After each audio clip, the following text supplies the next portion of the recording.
एक ने कभी घर से नहीं खाया जी, हमेशा ढाबों से खाया है, होटलों से खाया है। घर से जब खाया आराम खाया। शादी क्यों हुई, असल मसला ये है कि तो वो मैं हकीम भी था, तो बहुत से जाती नुस्खे भी मेरे हैं, अगर आपको जरूरत हो तो बताइएगा। तो अच्छा, अब मैंने सोचा कि यार अगर मैं अब टाइम पे जाना शुरू हो गया ना, तो मेरी अम्मी ने कहना देखिए काबू आ गया। तो उन्होंने मुझे बुलाने के बाद मैं कहा हाँ भाई क्या करते हो, मैं भी डॉक्टर हूँ, कर लोगे काम, मैं कहा जी कर लूंगा। अच्छा। और जब मैं लाहौर आया उस मैं 2 लाख रुपया लेके आया था, 6 साल जहाँ पे रहा हूँ, वो मुझे 1.5 लाख में वो घर मोल यानी कि कीमतन मिल रहा था, लेकिन मैं वो 2 लाख रुपया उन लोगों को खिला दिया मैंने, जो किसी ने कहा मैं आपको एक्टर बना दूंगा, किसी ने कहा मैं आपको डायरेक्टर बना दूंगा, किसी ने कहा आपको मॉडल बना दूंगा, किसी ने 5,000 लिया, किसी ने 10। मुझे अच्छी तरह याद है कि पहला सीन जो मैंने किया था। अस्सलाम वालेकुम नाज़रीन, आप देख रहे हैं न्यूज़ प्लैनेट और मैं हूं आपका मेज़बान मोहम्मद आसिफ राना।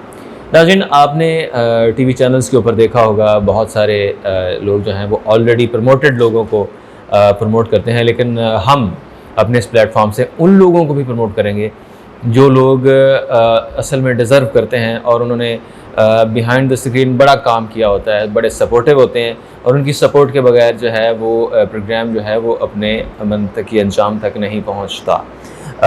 हम ऐसे कैरेक्टर्स की बात करेंगे आपसे, ऐसे कैरेक्टर्स से आपको मिलवाएंगे जिन्होंने बहुत सारे बड़े बड़े शोज़ में परफॉर्म किया और बहुत सारी मेहनत जो है वो पुट की और फिर जो है जाके आप तक एक शो पहुंचता है। मैं उन सपोर्टिव अदाकारों की बात कर रहा हूं जिनकी सपोर्ट के बगैर कोई भी प्रोग्राम हो, फिल्म हो, ड्रामा हो, वो मुकम्मल नहीं होता। हम आपकी मुलाकात करवाएंगे। आज हम जा रहे हैं यहाँ से बारी स्टूडियो, जहाँ पर हम आपसे एक ऐसे ही किरदार से मुलाकात करवाएंगे जिन्होंने बहुत सारे किरदार निभाए, 100 से ज़ायद गेटअप उन्होंने किए, मिमिक्री आर्टिस्ट हैं। वैसे तो बहुत सारा काम किया उन्होंने, फिल्म के लिए भी ड्रामाज भी किए, टीवी कमर्शियल्स भी आजकल उनका चल रहा है तो लेकिन उनका जो स्पेशलिटी है वो मिमिक्री है। तो नाज़रीन, हम आपको लेके जा रहे हैं बारी स्टूडियोज़, जहाँ पर हम एक ऐसे ही किरदार से आपकी मुलाकात करवाएंगे। तो आइए चलते हैं।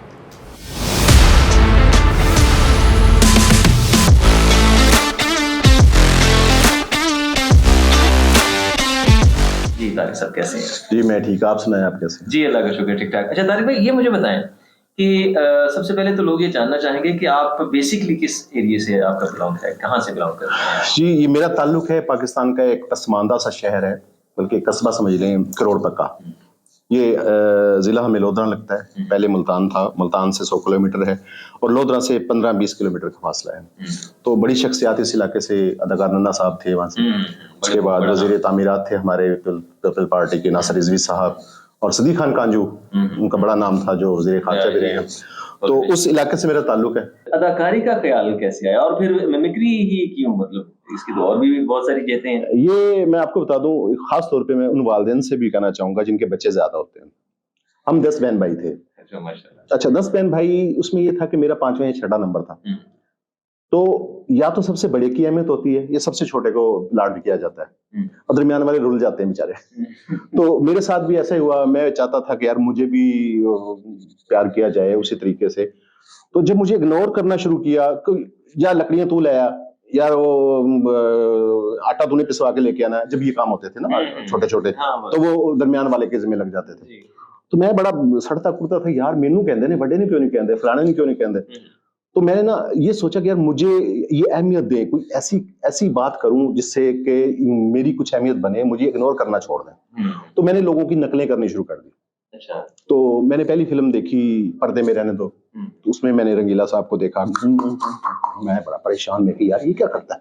तो मैंने वो रंगीले की कॉपी की। उसके बाद जब मैंने सुना मुस्तफा कुरैशी को, मर जाने नवा आया और फिर तेरी बिसाखी बिचों नूरी नत नत दी नहीं, टक टक दी आवाज आई, मैं ये करने लग गया। फिर ये था जो गली बाजार में कोई मांगने वाला है, कोई फकीर है, उसकी कॉपी, अल्लाह दे नाते। जब मैं देखता था यार ये ऐसे मांग रहा है, मैं उसकी कॉपी करता था। वो घर वाले मुझे कहते यार नकलची है। मेरे अब्बू ने भी, मैंने रोना, ये कोई अदाकार है, ये नकला लांदा है। फिर ऐसे जब तीसरी चौथी जमात में था तो मैंने वहां पे ड्रामा देखा स्कूल में जो होते हैं, तो उसमें मैंने बादशाह सलामत किया, मैंने कहा यार मैं ये क्यों नहीं कर सकता। तो मैं अपने टीचर से कहा, मैंने कहा जी मैं भी करूंगा। उन्होंने कहा सबसे पहले ये बात है कि आप नात अच्छी पढ़ते हो। तो मैं स्कूल में मस्जिद में नाते पढ़ता था। घरे तेरे सुकियां खजूरा भी उगावेगा सरायकी में, मक्के दा यतीम तेरे अजीब चढ़ा। मैं ये पढ़ता हूँ तो मुझे टीचर कहेंगे सबसे पहले आपने नात पढ़नी। तो उस दिन रिजल्ट थे, तो मुझे उन्होंने 3री जमात का रिजल्ट था, मुझे उस्ताद जी ने उठा के स्टेज पे खड़ा कर दिया, चले जी आप नात पढ़े। अब जब मैंने बंदे देखे सामने इतने सारे, तो मेरा तो रोना निकला। वो टीचर ने मुझे एक चपेट लगा के चल जे, मुझे बड़ी उस वक्त भी फील हुई कि यार मेरी बेइज्जती हुई है। लेकिन आपको याद है? हाँ, मुझे अभी तक याद है। मैंने कहा कैसे किया जाए कि मैं जाऊं। फिर मैंने टीचर से कहा, सर ऐसे है कि मुझे ना आप गुलफ्ते आती है दुआ बन के तमन्ना मेरी उस टीम में शामिल कर दें। तो फिर सुबह सुबह जब वो दुआ होती थी तो मैं उनके साथ, फिर मेरा कॉन्फिडेंस बहाल होना शुरू हो गया। फिर वो छोटे छोटे जो वहाँ पे खाके होते थे उनमें मैंने आना शुरू कर दिया। मिमिक्री का मुझे ये ख्याल नहीं था कि मैंने सारी जिंदगी मिमिक्री करनी है। मुझे ये था कि जब मैंने अलाउद्दीन साहब की पहली फिल्म देखी, उसमें उसका रोना धोना देखा, तो मेरे जहन में आया कि अगर मैंने एक्टर बनना है ना, तो मैंने आगा तालिश, अलाउद्दीन और साकी मरहूम, बड़े नाम कि मैंने इन जैसा बनना था कि मैं भी आंसू निकालूं, मैं भी ट्रेजेडी बोलूं। कॉमेडी मेरे जहन में नहीं थी। तो फिर किस तरह से कॉमेडी का ख्याल है? वो ऐसे हुआ कि हमारे शहर में चूंकि जमात इस्लामी का बड़ा जोर था, तो वहाँ पे स्टेज ड्रामा नहीं होने देते थे, खास तौर पे लड़की को। तो मैंने कहा कैसे किया जाए। मैंने फिर अताउल्लाह सखेलवी से एक मुल्तान आए तो मेरी मुलाकात हुई। तो मैंने कहा जी हम आपके नाम की एक तंजीम बनाना चाहते हैं, बच्चे के नाम से, सावल संगत। तो मैंने सावल संगत बनाई। सावल संगत में जो था उसका मैं जनरल सेक्रेटरी बना। फिर हमने उसके सावल संगत के थ्रू वैरायटी शो शुरू कर दिया। तो उस वैरायटी शो में ये था कि उसमें वन मैन शो करता था, कंपेयरिंग करता था, गाना गाता था। पानी का बुलबुला जो है, मैंने वातन बुलबुला वाला जो है मैंने पूरा याद किया हुआ था, वो मैं गाता था। तो इस तरीके से, चूंकि वहां पे ड्रामे थे नहीं, स्टेज होता नहीं था, तो इसलिए मैं फिर कॉमेडी की तरफ आ गया। अच्छा, आपने सारा कुछ इस मतलब मुख्तलिफ जीते हैं इसकी, लाइक आपने फिल्म की, थिएटर भी आपने किया, आपने बड़े मशहूर जो पाकिस्तान टीवी इंडस्ट्री के एंटरटेनमेंट के प्रोग्राम्स जो हैं, मुख्तलिफ काम लिए जा सकते हैं, बड़े बड़े टीवी चैनल में, वहाँ आपने किए। मिमिक्री एंड लास्ट आपने किया। आपको सबसे ज्यादा मजा किसमें आया? सबसे ज्यादा मजा मैं समझता हूँ कि मिमिक्री में ही आया है, क्योंकि उसमें ये हुआ है कि तारिक शेख गुम हो गया, लेकिन मेरे जो करेक्टर थे मेरे, मतलब देखें, शेख रशीद में बन जाऊं, दुनिया मेरे पीछे है, शीरी मजारी बनता हूं, लोग मेरे पीछे आते हैं, सागदार बनता हूं, मेरे पीछे हैं लोग, लेकिन मुझे इस शक्ल में कभी किसी ने नहीं कहा यार आपको टीवी पे देखा। बिल्कुल ऐसे ही। क्योंकि अगर इस शक्ल में काम आया भी है, चूंकि हम नौकरी करते थे, कभी किसी चैनल पे जाके ज्वाइन कर लिया तो वो हमें पाबंद कर देते थे कि आपने इसके अलावा कहीं नहीं जाना। तो अगर किसी फिल्म से या किसी जगह से फोन आता भी था ड्रामे से, तो हम सॉरी कर लेते थे। इसलिए वो मेरा जो ये फेस है वो छुप गया और मेरी जो मिमिक्री है वो दुनिया के सामने आ गई। अच्छा, आपने शादी कब की और आपके बच्चे की? शादी बड़ी बदकिस्मती है। मतलब इस तरह की जो हंसी जो है ना, ये एक नाज़रीन बड़ी मानियाखेज हंसी है राइट साहब में, तो मैं चाहूंगा कि इसका जवाब जरा आप तफसील से दें। वजह ये कि देखें, मतलब शादी क्यों हुई, असल मसला ये है कि मैं वो बता रहा हूँ क्यों हुई शादी। कि जब आप मैंने पूछा था कि कब हुई, कब और क्यों कहना चाहिए ना सर। अब मसला ये था कि जब मैं ये स्टेज शो करता था तो लोग मेरे बड़े दीवाने थे, उसमें लड़कियां भी शामिल थी। तो घर वालों को कुछ खबर थी कि ए मुंडा जेड़ा ना खराब हो रहा है, लेकिन खराब नहीं था मैं, लोग मुझे प्यार करते थे। वो प्यार वो दूसरा नहीं था, एक होता है फैन थे मेरे। तो वो एक बड़ा भाई था मेरे, उसकी शादी हुई तो मेरे अब्बू ने कहा हुण तेरा नंबर है। तो मैं एक शादी में गया, वहां मैंने अपनी की बेटी को देखा, मैं कहा जी बाबा जी ठीक है। बस तो बदकिस्मती से मैंने शादी कर ली। शादी करने के बाद आप ये समझ लें कि जब आप शादी कर लेते हैं तो फिर आपका जो काम फन है ना वो रुक जाता है, क्योंकि आपको फिर ये घर की ड्यूटी भी देनी है, आपने काम भी करना है। मैं डॉक्टरी करता था, 14 साल मैंने प्रैक्टिस की, मैंने DHMS किया हुआ है 14 साल मैंने। डॉक्टर भी हैं जी, 14 साल मैंने प्रैक्टिस की, डॉक्टर भी हैं शेख साहब। और उसके बाद फिर मैंने तिब का भी 4 साल का 5 साल का कोर्स किया मैंने तिबिया कॉलेज मुल्तान से। तो वो मैं हकीम भी था, तो बहुत से जाती नुस्खे भी मेरे हैं, अगर आपको जरूरत हो तो बताइएगा। तो ये सब काम करते करते शादी करके मैं फंस गया। अब फंस अच्छा, लोग शादी करके अक्सर मैंने सारे कई लोगों को सुना है कि यार ब्याह करके फंस गया बस। मतलब ये क्यों? वजह ये कि देखिए, हालांकि ये तो बड़ा जबरदस्त बड़ा टर्निंग पॉइंट होता है आपकी लाइफ में। मैं उसी तरफ आ रहा हूँ। कुछ लोगों ने तो खैर इसको वैसे मजाक बनाया हुआ होता है कि मतलब शादी एक तमाशा होता है, लेकिन असल में तमाशा नहीं होता, बड़ी इसकी जिम्मेदारी है ना, जिम्मेदारी बहुत बड़ी है, और ये बड़ा मुकद्दस रिश्ता होता है, इसको बड़ा निभाना जो है ना बड़े बड़े तरीके से पड़ता है। अच्छा, जो वो वजह बनाई गई थी ना मेरी शादी करने की, कि मैं जी मुंडा जेड़ा बड़ा लेट घर आंदा रात में 2 बजे, अच्छा ब्याह कर दो। अच्छा, पुराने वक्तों में हमने भी अपने बड़ों से यही सुना है कि जब लड़का प्लेट्स घर आ रहा है तो ऐसा ब्याह कर दो। अच्छा, उसकी वजह क्या थी लेट आने की? क्योंकि चूंकि मैं कॉमेडियन था, जिस चौक में बैठ गया हूँ मैं, तो सारी सारी रात गप्पे लगाते लोग, ये सुना दो, ये सुना दो, ये सुना दो। उन्होंने क्या होना था, ब्याह कर दो। और यकीन करें, जब शादी कर दी, हमारी बारात रात के 12 बजे वापसी पहुंची है, तो 12 बजे आके हम ऑफिस में बैठ के गाना बजाना कर रहे थे, 4 बज गए। अब मेरा बड़ा भाई आया, कहता भाई खुदा दा वास्ता है वो वेट कर दिए, आज तो पूरे टाइम पे आ जाना था। तो अच्छा, अब मैंने सोचा कि यार अगर मैं अब टाइम पे जाना शुरू हो गया ना, तो मेरी अम्मी ने कहना देखिए कब वो आ गया। मैंने फिर भी अपनी रूटीन नहीं बदली, यानी कि मैं आज भी इधर लाहौर में भी हूँ तो मैं 2 बजे से पहले घर नहीं जाता। कि अगर मैं रात को 9 बजे कुछ चीज लेने निकला ना, तो मुझे 2 बज जाते हैं, क्योंकि शायद कभी किसी ने पकड़ लिया, कभी उसके पास खड़ा हो गया, कभी उसके पास, तो ये चीजें चलती रहती हैं। अच्छा तारिक भाई, ये बताइए कि आप लाहौर कब आए? मैं जब ज्यादा मैंने वहाँ पे काम किया, तो एक बार जरार रिजवी साहब हैं यहाँ पे लाहौर में, स्टार मेकर भी कहलाते हैं, तो एक कमर्शियल करने के लिए वहाँ पे आए थे। तो उन्हें आर्टिस्ट की जरूरत पड़ गई, उन्हें कहा मुझे पठान चाहिए। तो उन्हें कहा जी डॉक्टर तारिक साहब हैं, तो वो बड़ा अच्छा करते हैं पठान, क्योंकि होम्योपैथिक डॉक्टर भी हैं। हाँ डॉक्टर भी था ना। तो उन्होंने मुझे बुलाने के बाद मैं कहा हाँ भाई क्या करते हो? मैं भी डॉक्टर हूँ, कर लोगे काम? मैं कहा जी कर लूँगा। मैं सेम वैसे ही बोला। अरे यार ये लगता है तेज है बंदा, कर लेगा। तो हाँ, उन्होंने मुझे उसमें पठान का रोल दिया, वो कमर्शियल थी, चोलिस्तान में करके आए। तो उसके बाद जब उन्होंने मेरा काम देखा तो मैं कहते यार ये यहाँ पे क्या कर रहे हो भाई, ये कुआं है, यहाँ पे ट्रैक्टर करते रहोगे, किसको सुनेगा, लाहौर आ जाओ, समंदर है और बाकी ये समंदर है। तो उनके कहने पे वो कहते हैं ना, आंधे को अंधेरे में बहुत दूर की बड़ी दूर की सोच। यानी कि मैं अपना चलता कारोबार, अपनी डॉक्टरी छोड़ के 98 में मैं लाहौर आ गया। अच्छा, और जब मैं लाहौर आया उस वक्त मैं 2 लाख रुपए लेके आया था उस वक्त 98। हाँ जी। और जिस घर में मैं आज रह रहा था, उस मैंने 6 साल जहाँ पे रहा हूँ, वो मुझे 1.5 लाख में वो घर मोल यानी कि कीमतन मिल रहा था। लेकिन मैं वो 2 लाख रुपया उन लोगों को खिला दिया मैंने, जो किसी ने कहा मैं आपको एक्टर बना दूंगा, किसी ने कहा मैं आपको डायरेक्टर बना दूंगा, किसी ने कहा आपको मॉडल बना दूंगा, किसी ने 5,000 लिया, किसी ने 10। मुझे अच्छी तरह याद है कि पहला सीन जो मैंने किया था, ड्रामा था, उसके लिए मुझे 5,000 रुपया एक सीन का देना पड़ा था अपनी जेब से। अच्छा, वो सीन लेने के लिए? हाँ, उस वक्त 6,000 रुपया तोला सोना था, सोने की कीमत 6,000 रुपया तोला थी। ये 98 की बात कर रहा हूँ। तो वो एक सीन मैंने किया, और सीन क्या था, सर वो आपको फला लड़की मिलने आई है बस, और वो ड्रामा ना चला ना बना। उसके बाद बेशुमार लोगों ने, किसी ने कहा कुछ कर देंगे, एक बंदा यानी बहुत सारे फ्रॉडियर्स के साथ जिस बंदे के पास में आया, उसने मुझे इस तरह की 2 मेजें जोड़ के इसके ऊपर मैं सोता था, और सारी रात पंखा जो चलता था उससे मेरे ये पसीने यहाँ, इनके सारा मेज पसीने से भर जाता। उसके बाद क्या हुआ, बहुत मेहनत की कि ये समनाबाद वो ऑफिस था, और रोड के ऊपर जो वो बिल्कुल दफ्तर था, सारी रात मुझे लगता था जैसे मैं बस अड्डे पर सोया हूँ। सारी रात 9 नंबर बसें बेगने, ठोकर का शोर, और वो जो 2 साल मैंने गुजारे हैं, बस उसके बाद फिर मेरी मुलाकात अल्लाह ने जन्नत में जगह दे आसिफ अली पोता साहब से हुई। ओह, मरहूम आसिफ अली पोता, नाई दफ्तर के। तो उन्होंने मुझे पहला जो ड्रामा दिया, उसमें मैं कांच के पर के बाद मैंने उनका किया जिंदगी, मोम का चेहरा, चल दौड़ भाग। तो ये वो ड्रामे थे जिनसे मुझे उस बंदे से, तारिक शेख को कुछ जो है उस बंदे से मेरी जान छूटी जिसके पास मैं रहता था। जब मैंने आसिफ अली पोता साहब को ज्वाइन कर लिया, तो उन्होंने कहा कि तारिक मेरा भाई है।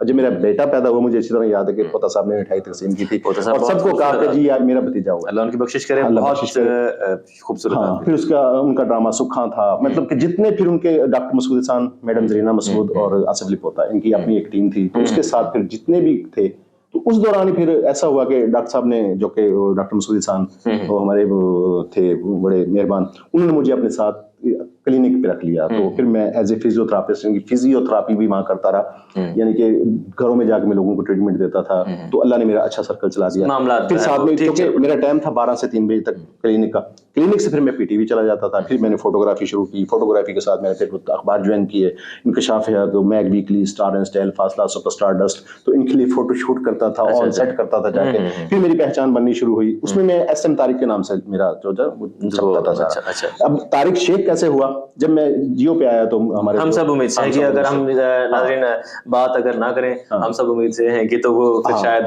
तारुफ अधूरा रह जाएगा। तो हम सब उम्मीद से तक का जो सफर है यहाँ तक ऐसे मतलब हुआ। अच्छा, हम सब उम्मीद से में आपने बहुत सारे कैरेक्टर किए, इसके अलावा अच्छा आपने तकरीबन कुछ 100 से ज्यादा कैरेक्टर किए। बेहतरीन कैरेक्टर जो आपको मैं अगर कहूँ तो वो कौन सा है आपको लगता है? मैं समझ, देखो हर कैरेक्टर मेरे लिए मेरी औलाद जैसा है। बच्चों से। मैं ये समझता हूँ कि मैंने अपने तौर पे अच्छा किया। अब आवाम को कौन सा अच्छा लगा, इस आगडार चौके मेरी शक्ल सेम टू सेम थी, जब आप गाड़ी लगा देते थे मुझे, ये वाइट बाल। लेकिन मैंने जब आपको शेख रशीद के रूप में देखा था तो मुझे लगा था, मैंने कहा था शेख साहब वाकई आया। वो भी शेख का इसलिए हो गया कि शेख चौके हमारा रिश्तेदार भी है। अच्छा। आपको पता होना चाहिए कि इनके जो भाई रफीक हैं, हाँ जी, शेख रफीक, वो कोटरा दा किशन में मेरे ससुराल के घर के पास उनका घर है। तो शेख को शायद उन्हें तो पता ना हो, क्योंकि एज ए फोटोग्राफर वो मुझे आप जानते होंगे, पीटीवी की कई प्रोग्राम में मैं उनकी तस्वीरें उतारता रहा हूँ। तो जब मैंने कहा देखें जी, शेख ने कभी घर से नहीं खाया जी, हमेशा ढाबों से खाया है, होटलों से खाया है, घर से जब खाया आराम खाया। तो वो सोचता होगा यार केड़ा बंदा है। बहरहाल शेख का भी मुझे अच्छा लगा है। उसके बाद मेरा सबसे ज्यादा हिट हुआ था जियो पे, वो मनमोहन सिंह था। अच्छा। इंजमामुल हक था। अच्छा, जियो पे मेरी एंट्री कैसे थी कि मैं ऐसे गुजर रहा हूँ इसी स्टूडियो में, तो हमारे जो प्रोड्यूसर थे उसके, रऊफ अफाक साहब, उसकी नजर पड़ी मुझे, उन्होंने कहा मोटा इधर आओ। मैं कहा जी यार करोगे हम सब उम्मीद से। मैं कहा जी कर लूंगा। करना क्या है कि जी ये ऐसे ऊपर रेट लिस्ट है, इसको आग लगी हुई है, आप आग बुझाने वाले सो रहे हैं। तो मैंने कहा जी करेंगे। उन्होंने कैमरा लगाया तो मैं सो गया। मैंने वो खराटे शराटे मारे, बड़ा अजीब सा जैसे मैं सोता हूँ। तो वो काम हो गया। तो मुझे कहता है दूसरे दिन, कहता यार तुमने मेरा दिमाग खराब कर दिया। मैंने कहा सर क्या किया मैंने, बल्कि गाली भी दी। कहते तूने ऐसे एक्सप्रेशन दिए अब तू साले हर प्रोग्राम में मेरे। और यकीन करें उससे अगला एपिसोड, बड़ा नाम। हाँ उससे अगला एपिसोड मेरा इंजमामुल हक था। यानी कि पहले एपिसोड में मैं सपोर्टिंग कास्ट में आया हूँ, दूसरे एपिसोड में मैं एज ए इंजमामुल हक आया हूँ। फिर मैंने पीछे मुड़ के नहीं देखा, जो जो कैरेक्टर वो मुझे देते गए, अल्लाह का शुक्र है कि वो मैंने। अच्छा, मैं यहाँ पर देख रहा हूँ आपके डिफरेंट कैरेक्टर्स जो है ना, आपके ऑफिस में ये भी लगे हुए हैं। हाँ जी। और मुझे तो आप जो है वो मौलाना हो जाए, राना सनाउल्लाह हो जाए, और मतलब डिफरेंट इंजमाम, और देखिए शीरी मजारी भी आपको नजर आ रही है। शीरी मजारी से का जरा देखिए खान साहब ने कई लड़कियों को गंदे गंदे मैसेज किए। मेरी भी ख्वाहिश थी काश वो मुझे भी करते, लेकिन नहीं किए। परेशान रहती हूँ हमेशा। मुझसे किसी ने पूछा ये आप अपने बाल रंगीन क्यों करती हैं? मैंने कहा इतना जलसा होता है, हजारों लड़कियां फिर रही होती हैं, मैं नजर नहीं आती, कद छोटा है ना, तो इसलिए मैंने अपने बाल रंगीन किए ताकि कैमरे वालों को दूर से नजर आए आपकी शीरी उधर फिर रही है। चले जी, ख्वाहिश जो है ना वो आपको बता दी है शीरी मजारी ने। तो जाते जाते मैं अपना, मुझे किसी ने मैं आपसे कहने लगा था बिल्कुल एक फरमाइश होगी बल्कि। मैं जब कोई काम नहीं करता ना, मैं फक्की बीतता हूँ बस में।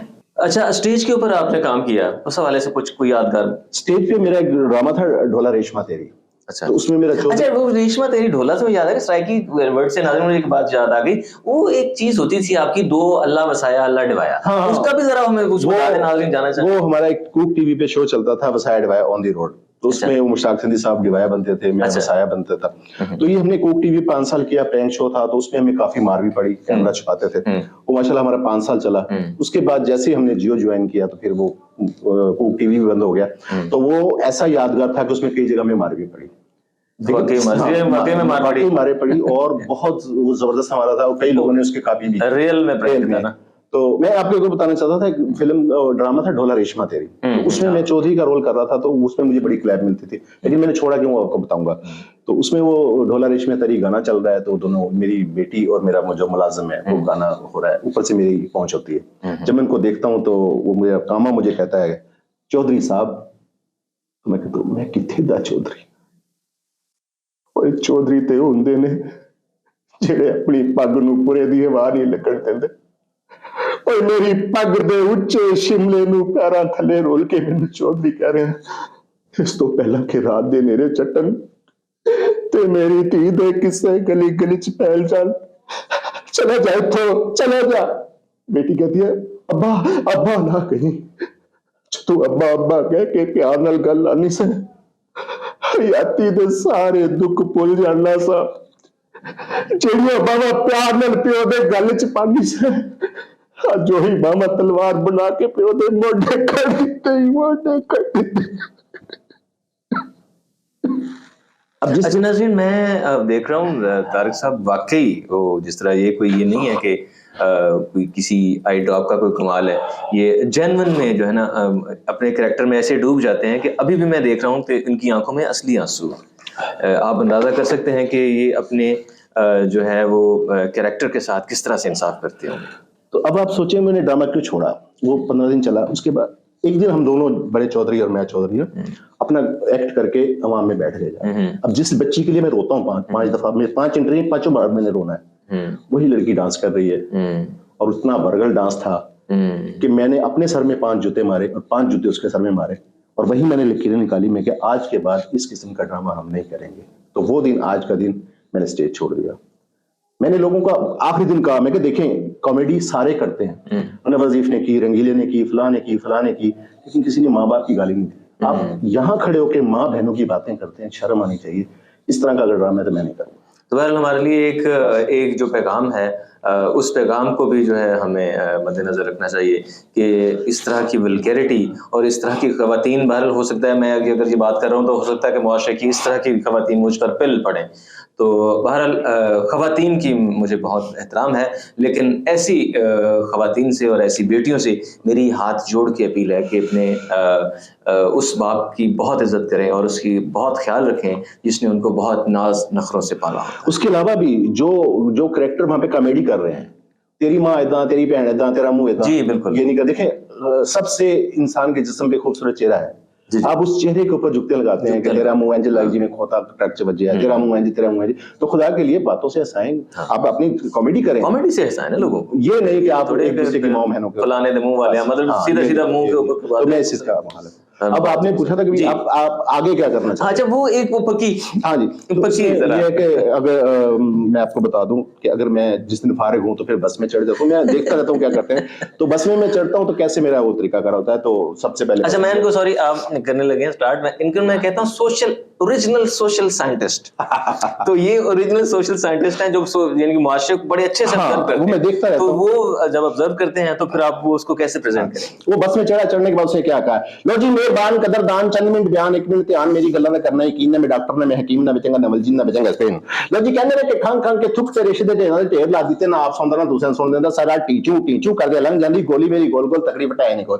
लो जी की लोहार की तरखान की, अराइन की, अमान की, कराची मुल्तान की, लाहौरी को चवान, गुजराती में कमान, लैलपुर दे किसान खुश होके मार जाने, किराए दी दुकानें, किराए दे मकान, नफा नुकसान है तेरी अनबानियां नहीं पोले, इंसान मंगे हारे, इंसान रोटी कपड़ा मकान मिल जाएगा, मेरी जान को जब वक्त दौरान ना तू हो परेशान, आखिर जाने कब्रिस्तान को चमन ते हैरान, चौकीदार दार बान जान दार ते वान ने एक बात शैतान है दार में मेहमान ताल मात्रा दमान, तुम टकरे दमान मैंने शरी दमान, तू काते पहचान में लगना शैतान दो अलड़े जवान एक दूसरे टान, चल छुई कर पाने गोली चल जान, फिर होंदा चलान सीधे जेल में जान, रोटी दाल नाल खान, फिर बढ़ते ने वान डावल पिंडी दे पठान की जमीन आसमान पीली पत्ती वाला पान, कोका कोला ते शैतान दा बतरने का पान। लो जी तेरे ते रहू गए दुखां दे विच पैपू गए, अपनी जान तो बड़े सदमे जिंद अपनी ते सहसू गए, तेरे दिल विच बहंदे बहंदे अपने जोड़ी वहबू गए, काटा ही काटा केड़े कमी पैपू गए। लो जी की मेरी दी मिसाल की मैं और लाल की कवाल सुर ताल की औलाद की ख्याल की हराम की हलाल की सोनी में वाल ही रन दे कमाल कट बिजली की बाल, मैंने थोड़ा इस्तेमाल ना तू कर हर ताल में जगाऊं दे लाल ला बदेंदा दाल ना चौक दसियाल ये नीले कमाल की कसूर सा वाल से रोड़ी खाने वाल, लोकी तभी की हजाम की गरम हमाम की पानते कवाम की बेबी गुलाम धन दौलत और नाम की चाल के सितारे की पहाड़ नजारे की महल की मीनारे की जोगी अनपाड़ की रंडवे कमारे की पजामे की गिराने साला भाग दे फवारे पैसे देवी ना उधारे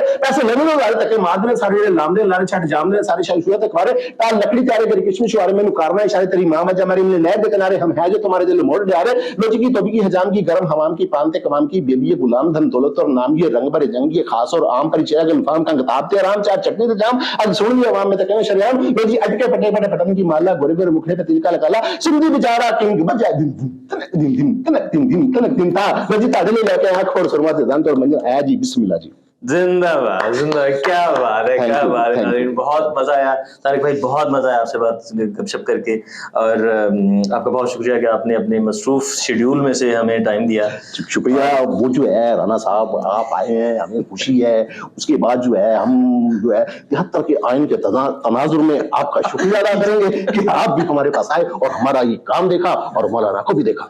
जी नाज़रीन, बिल्कुल तारिक भाई की चुटकुले, शरारतें और बहुत सारे कैरेक्टर्स, बहुत सारी यादें इनकी, और इनके हवाले से बहुत सारी चीज़ें लेकर हम आपके पास दोबारा भी हाजिर होते रहेंगे। तब तक मुझे मोहम्मद आसिफ राना को इजाज़त दीजिए। अल्लाह हाफ़िज़। अल्लाह हाफ़िज़।